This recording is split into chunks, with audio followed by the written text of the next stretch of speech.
কোন মৌলের একটি যোজনী দেখা যায় এবং অপর একটি যোজনী লুকায়িত অবস্থায় থাকে। এই লুকায়িত যোজনীকে সুপ্ত যোজনী বলে। কোন মৌলের সুপ্ত যোজনী কিভাবে বের করতে হয় এটা এখন আমরা দেখব। এই জন্য আমরা একটি উদাহরণ লিখব। তো দেখো, আমি এখানে লিখলাম FeCl2। এই যৌগটার নাম হলো ফেরাস ক্লোরাইড। তো আমরা এখানে প্রথমে দেখব যে এখানে আয়রনের সক্রিয় যোজনী কত এবং ক্লোরিনের সক্রিয় যোজনী কত। তো দেখো, FeCl2 এই যৌগটা দেখে আমরা প্রথমেই ধারণা নিতে পারি যে এখানে আয়রন তার 2 যোজনী ব্যবহার করেছে এবং ক্লোরিন তার 1 যোজনী ব্যবহার করেছে। তাহলে আয়রন তার 2 যোজনী ব্যবহার করেছে, এই জন্য এখানে আয়রনের সক্রিয় যোজনী হলো 2 এবং ক্লোরিন যেহেতু তার 1 যোজনী ব্যবহার করেছে, এই জন্য এখানে ক্লোরিনের সক্রিয় যোজনী হলো 1। আর সক্রিয় যোজনী কাকে বলে? কোনো একটা যৌগে কোনো মৌল তার যে যোজনী ব্যবহার করে যৌগ তৈরি করে তাকে ওই মৌলের সক্রিয় যোজনী বলে। এখন দেখো, আমার কোশ্চেন হলো FeCl2 ফেরাস ক্লোরাইড এই যৌগে আয়রনের সুপ্ত যোজনী কত? তাহলে এই যে ফেরাস ক্লোরাইড, এখানে যদি আমরা আয়রনের সুপ্ত যোজনী বের করতে চাই তাহলে আমরা এখানে একটা সূত্রের মাধ্যমে আয়রনের সুপ্ত যোজনী বের করতে পারি। তার আগে আমরা প্রথমে জেনে নেব সুপ্ত যোজনী কি। কোনো মৌলের সর্বোচ্চ যোজনী এবং সক্রিয় যোজনীর পার্থক্যকে ওই যৌগে ওই মৌলের সুপ্ত যোজনী বলে। অর্থাৎ একটি মৌলের সর্বোচ্চ যোজনী থেকে সক্রিয় যোজনী বাদ দিতে হবে, বাদ দিলে যে যোজনীটা পাওয়া যাবে সেটাই হলো ওই মৌলের সুপ্ত যোজনী। তাহলে এই যে সংখ্যা, এই সংখ্যাটা আমরা একটু সূত্র আকারে লিখব। তাহলে এখানে আমরা লিখতে পারবো সুপ্ত যোজনী সমান, আমি একটু সংক্ষেপে লিখব। তো এখানে মূলত হবে সুপ্ত যোজনী। তাহলে সুপ্ত লিখলাম আমি এখানে, তাহলে এখানে আমি লিখব সর্বোচ্চ। তো সর্বোচ্চ বলতে আমি এখানে বোঝাই সর্বোচ্চ যোজনী, তাহলে সর্বোচ্চ মাইনাস সক্রিয়, আর এখানে সক্রিয় মানে সক্রিয় যোজনী।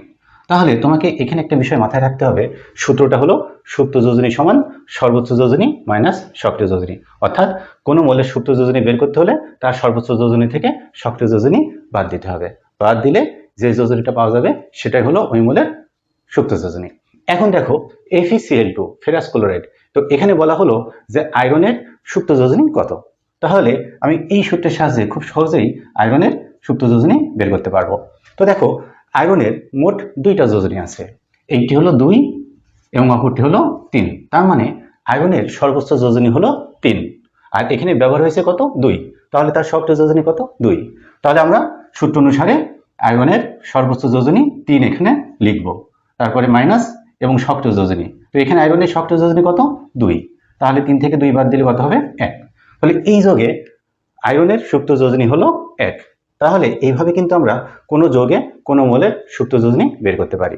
আর একটা বিষয়, কোনো মৌলের সুপ্ত যোজনী বের করতে হলে অবশ্যই তোমাকে সর্বোচ্চ যোজনী জানতে হবে, এটা কিন্তু তোমার মাথায় থাকতে হবে। তাহলে সর্বোচ্চ যোজনী যদি না জানা যায় তাহলে কিন্তু তুমি কোনো মৌলের সুপ্ত যোজনী বের করতে পারবে না। তাহলে একটি মৌলের টোটালি যোজনী অর্থাৎ সর্বোচ্চ যোজনী, অর্থাৎ একটা মৌলের যতগুলো যোজনী রয়েছে সেই যোজনীগুলো সম্পর্কে তোমার ভালো ধারণা থাকতে হবে। তো আমরা এখানে কি করলাম? ফেরাস ক্লোরাইড যৌগে আয়রনের সুপ্ত যোজনী বের করে ফেললাম। একইভাবে দেখো, আমি যদি এখানে লিখি FeCl3, এই যৌগটার নাম কি? এই যৌগটার নাম হলো ফেরিক ক্লোরাইড। এবং এখানে যদি তোমাকে বলা হয় আয়রনের সুপ্ত যোজনী কত, তাহলে এখানেও আমরা কি করব? একই সূত্র ব্যবহার করব। তাহলে দেখো তো, আমার সূত্র ছিল সর্বোচ্চ যোজনী থেকে সক্রিয় যোজনী বাদ দিতে হবে। তাহলে এখানে আয়রনের সর্বোচ্চ যোজনী কত? আমরা জানি 3, এবং এখানে ব্যবহার হয়েছে কত? 3, অর্থাৎ সক্রিয় 3। তাহলে 3 থেকে 3 বাদ দিলে কত হবে? 0। তাহলে দেখো, এখানে আয়রনের সুপ্ত যোজনী হলো 0, অর্থাৎ কোনো সুপ্ত যোজনী নেই। এখন তোমাকে যদি কোনো পরীক্ষাতে এইভাবে বলে যে FeCl3 যৌগে আয়রনের সুপ্ত যোজনী বের করো, তাহলে তুমি কি করবা? এইভাবে বের করে দিবা, তাহলেই হয়ে যাবে। তাহলে প্রথমে তুমি লিখবা সুপ্ত যোজনীর সংজ্ঞাটা প্রথমে দিতে পারো, তারপরে লিখবা যে আমরা জানি সুপ্ত যোজনী সমান সর্বোচ্চ যোজনী মাইনাস সক্রিয় যোজনী। তারপর এখানে যোজনীর মানগুলো বসিয়ে দিতে হবে, বসিয়ে দিয়ে এখানে যে বিয়োগ করলে আমার যে অ্যান্সারটা আসবে সেই অ্যান্সারটাই মূলত ওই মৌলের সুপ্ত যোজনী। এভাবে কিন্তু আমরা একটা যৌগে একটা মৌলের সুপ্ত যোজনী বের করতে পারি। আবার দেখো, এখানে আমি আরো কয়েকটা উদাহরণ হিসাব করতে পারি। যেমন দেখো CuCl, এই যৌগটার নাম কি? এই যৌগটার নাম হলো কিউপিরাস ক্লোরাইড। এখন তোমাকে যদি বলা হয় এখানে কপারের সুপ্ত যোজনী কত, তো তাহলে অবশ্যই কিন্তু তোমাকে এই কপারের সর্বোচ্চ যোজনী সম্বন্ধে ধারণা থাকতে হবে, অথবা সর্বোচ্চ যোজনী জানা থাকতে হবে। এখন তোমরা কি কেউ বলতে পারবে যে কপারের মোট কয়টি যোজনী আছে অথবা সর্বোচ্চ যোজনী কত?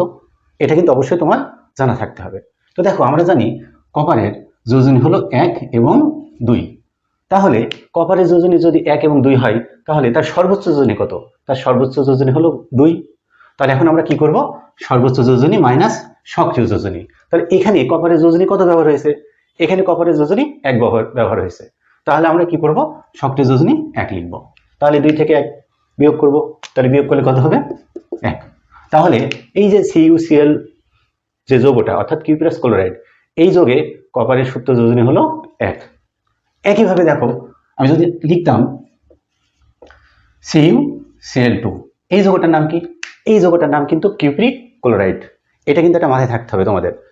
CuCl আর এখানে দেখো CuCl2, তাহলে এটার নাম হলো কিউপিরাস ক্লোরাইড আর এটার নাম হলো কিউপিরিক ক্লোরাইড। একইভাবে দেখো, আয়রনের ক্ষেত্রে লিখেছিলাম FeCl2 এবং এখানে লিখেছিলাম FeCl3।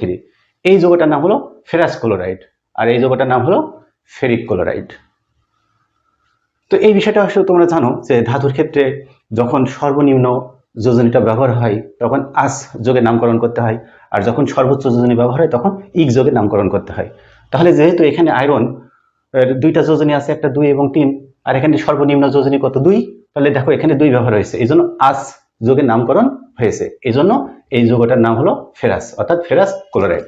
আর এখানে সর্বোচ্চ যোজনী ব্যবহার হয়েছে 3, আর সর্বোচ্চ যোজনী ব্যবহার হলে ইক যোগে নামকরণ করতে হয়। তাহলে দেখো এখানে যেহেতু সর্বোচ্চ যোজনী ব্যবহার হয়েছে, এই জন্য এখানে ইক ব্যবহার করা হয়েছে।